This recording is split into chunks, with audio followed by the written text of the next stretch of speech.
Today is Monday, October 22nd, and this is the ADM Investor Services Weekly Market Kickoff.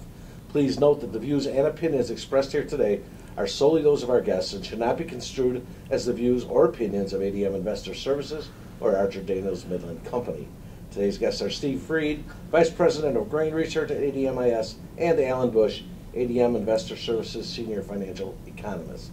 Alan, let's start with the financials this morning. Last week, the Federal Open Market Committee released minutes from its September policy meeting, which were more hawkish than analysts expected. Right. How aggressively will the Fed hike its Fed funds rate next year? I think that they will be in a position not to be aggressive in raising rates. It appears that the global economy is slowing, although the U.S. is still likely to be in a very good situation with GDP growing here. But elsewhere, things seem to be a bit weaker. So I believe that that is a situation that would cause central banks around the world to be less inclined to raise rates. And if that's the case, it would also imply that the Fed may be less likely to be very hawkish or very aggressive in raising rates. Maybe only 2 more times next year, possibly 3, but not the 3 to 4 that most analysts are looking for. Now in China, China's economy grew 6.5% in the third quarter, the weakest pace since 2009. This number was slightly short of forecast. What is your outlook for the Chinese economy? It still looks weaker, and it appears that China is doing everything they can to support their economy. For example, this year they cut the reserve ratio requirement 4 times. Basically, they're easing credit. At the same time, of course, the Fed is raising rates. They also had the so-called national team. That would be government-sponsored buying of equities, at least that are the reports. That has only temporarily supported their stock markets. So they are trying a lot of things to support their economy, and it just seems like it's not working. Do they have a lot more arrows in the quiver as far as other things they can do to support the economy? There are a lot of things. They can do things in the exchange rate area, which is a very sensitive situation. I think they might hold off on that arrow, so to speak. They can lower interest rates further. So there are more things they can do, but they are clearly on the defensive in trying to support their economy. Finally, Alan, there are plenty of headwinds for the stock index futures currently, including rising U.S. interest rates. Also, we see an expanding budget deficit in Italy, some risk from China's slower economic growth, not to mention the current trade war. Are U.S. index futures entering a bear market? No, I do not think that is the case at all.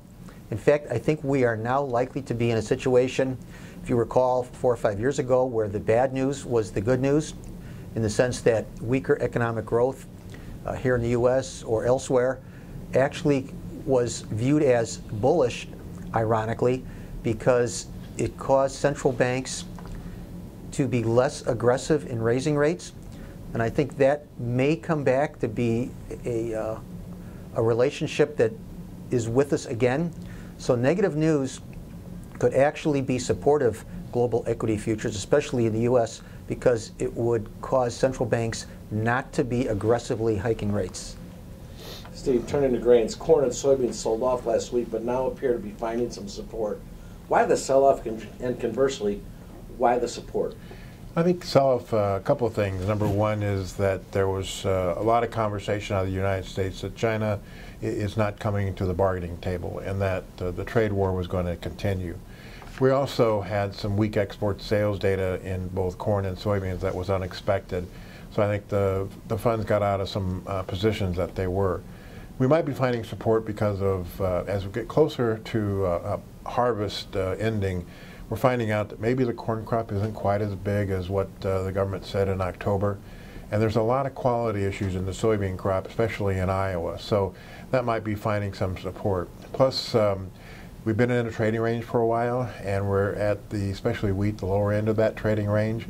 And so that might find support just because solid demand for corn, solid demand for meal, and hopefully down the road some demand for wheat. Let's expand on weather a little bit. I was talking to a farmer last week, northwest Iowa. It had been too wet for him to get into the fields. I mean, where are we at with weather in the U.S. harvest and with planting in South America? Well, here in the United States, it's going to be drier and cooler for at least the next week or so. When we look out the extended outlook, though, it calls for rains coming back to the Midwest. So I think with 50% of the harvest done in the United States, corn and beans, the farmers are going to push pretty hard. It's just in those areas that you mentioned, in Iowa, parts of Minnesota, Wisconsin, it's too wet to get into the fields yet. Some of them were saying it might be 2 weeks before they get back in the fields. And we're seeing damage as high as 30% in some soybean fields, which discounts to the farmer, you know, takes as much as $2 off the price to them. And it kind of raises some concern about the quality of this year's bean crop. November 19 beans near $9.20 a bushel. 2019 December corn near $4 a bushel. Are farmers selling cash at these levels, and should they be? Getting back to your previous question, South America weather is excellent, and they're starting to plant the crops earlier than normal. As far as those cash prices for 2019, I think they're good places for farmers to start selling cash. Now, they're not.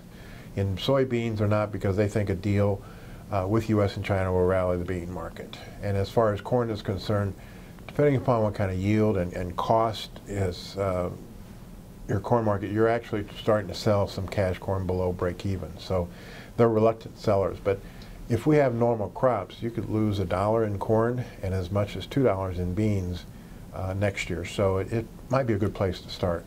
So you briefly mentioned China. How about an update on the U.S.-China trade relations?